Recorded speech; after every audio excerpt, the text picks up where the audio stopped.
아는 기자 아자 시작합니다. 정치부 김철중, 사회부 박건영 기자와 이 사건 조금 더 알아보겠습니다.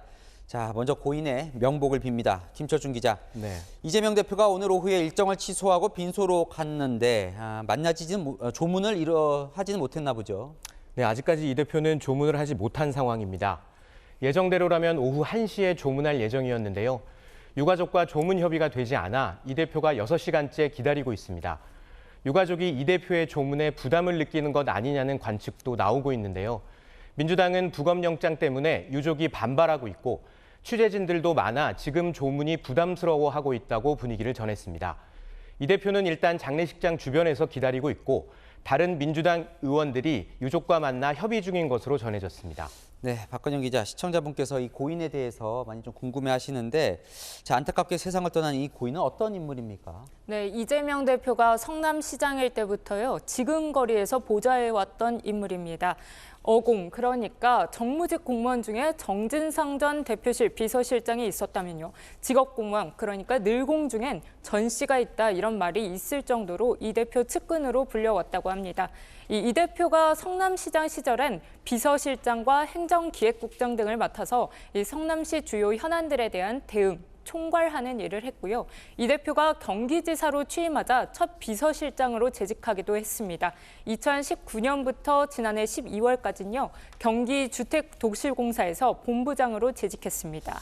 네, 김철중 기자. 그러니까 이재명 대표와 아주 가까웠던 사이죠. 이재명 대표도 그래서 빈소로 달려간 것으로 보이는데 흔히 말하는 그 전에 세상을 떠난 이재명 대표 주변 인물 때와는 전혀 상황이 좀 다른 것 같습니다.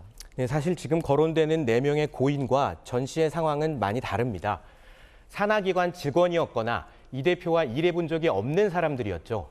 그래서 당시에는 비통하다, 진실을 밝혀야 한다 정도의 짧은 입장을 내거나 오히려 이 대표와 관련이 없는 일이라고 선을 그었습니다.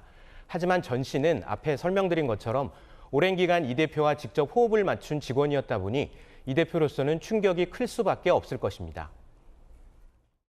가장 유능했던 한 공직자가 스스로 생을 마감했습니다.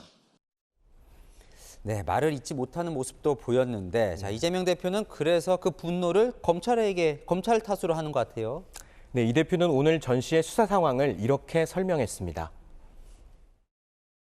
이게 검찰의 과도한 압박 수사 때문에 생긴 일이지 이재명 때문입니까? 수사당하는 게 제 잘못입니까? 그야말로 광기입니다. 광기. 검찰의 이 미친 칼질을 도저히 용서할 수 없습니다. 결국 먼지털이식 수사, 증거를 조작하는 수사로 억울함을 느껴 극단적 선택을 하게 됐다는 겁니다. 이 대표는 검찰 특수부의 사냥 대상이 되면 죽거나 조작에 의해 감옥에 가거나 이 두 가지를 피할 수 없다며 격양된 반응을 보이기도 했습니다. 하지만 이 검찰에서는 전 씨에 대한 조사가 단 한 번이었다 이렇게 밝히고 있습니다. 성남FC 후원금 의혹으로요. 지난해 12월 26일 날 성남지청에서 조사를 받은 건데요. 혐의를 부인한 걸로 전해지고요. 진술 내용은 전 씨 동의를 받아 모두 영상 녹화를 해 기록이 남아 있다고 합니다. 검찰이 당시 조사 영상이 있다 이렇게 밝히고 나선 것도요. 강압수사 의혹 차단하려는 차원도 있는 걸로 보입니다. 네, 이 고인이 받고 있던 수사가 정확히 어떤 것들이 있었던 겁니까? 네, 성남FC 후원금 의혹 관련이었는데요. 앞서 보셨듯이 이재명 대표의 구속영장 청구서에는 전 씨가 이 대표, 정진상 전 실장과 함께 제3자 뇌물 등 혐의의 공모관계로 적시돼 있습니다.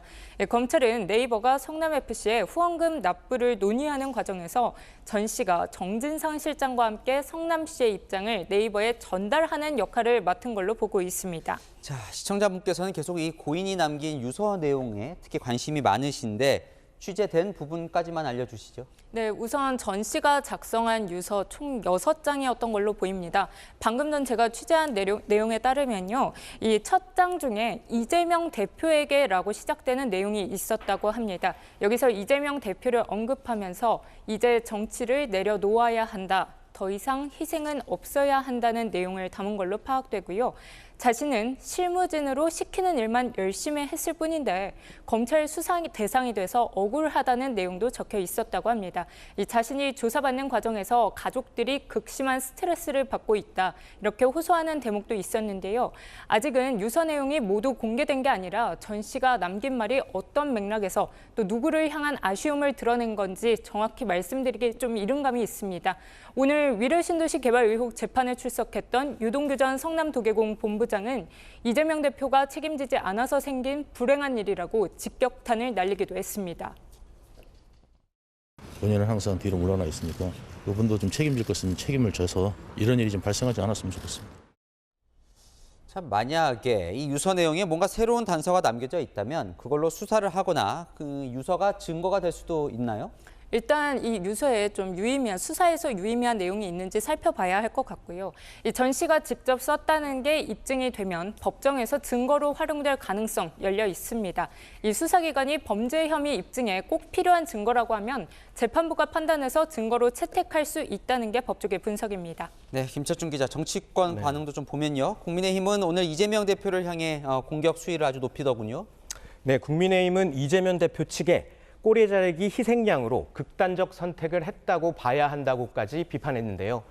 이 대표 주변에서 이어지는 사망 사건이 결국 이 대표의 책임이라는 겁니다. 더 이상의 희생을 막으려면 당대표직을 내려놓으라고 압박하기도 했습니다. 아무리 이해하려 그래도 이해하기 어려울 만큼 섬뜩한 느낌이 들고 민주당 대표로서 과연 직무를 수행하는 것이 적합한지에 대한 많은 심사숙고가 필요하지 않겠나 생각합니다. 네, 민주당, 이 당 내 기류는 어떻습니까? 네, 일단 지도부는 검찰의 강압 수사를 강하게 비판하고 있습니다. 당내 비명계 의원들조차 조사를 받던 사람이 스스로 목숨을 끊으면 1차적으로 수사기관의 문제라고 입을 모았습니다. 다만 오늘 이 대표가 애도를 넘어 검찰을 세게 비판한 것은 부적절했다는 지적도 나옵니다.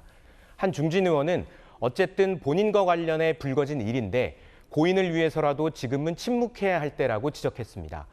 유서의 내용이나 유가족의 반응에 따라 이 대표의 사법 리스크가 더 부각이 될지 아니면 검찰의 수사가 무리했다는 비판 여론이 커질지 촉각을 세우고 있습니다. 네, 또 여론도 여론이지만 이재명 대표 관련해서 수사가 진행되는 게 있잖아요. 거기에도 영향을 좀 미칠까요? 네, 사실 이 성남FC 의혹 같은 경우에는 사실상 수사가 마무리 단계에 접어드는 수순이었기 때문에 수사 자체에는 큰 영향은 없을 걸로 보입니다. 다만 아직 남은 수사가 있죠. 이 정자동이나 백현동 개발 의혹 등 아직 수사가 검찰에서 진행 중인 게 있기 때문에 이 당시 성남시 내부 의사 결정 과정을 알고 있을 수도 있는 고인을 상대로 한 조사 불가능해진 상황인 만큼 일부 수사에 차질이 빚어질 수 있다, 이런 관측도 나옵니다. 네, 여기까지 듣겠습니다. 아는 기자 김철중, 박건영 기자와 살펴봤습니다.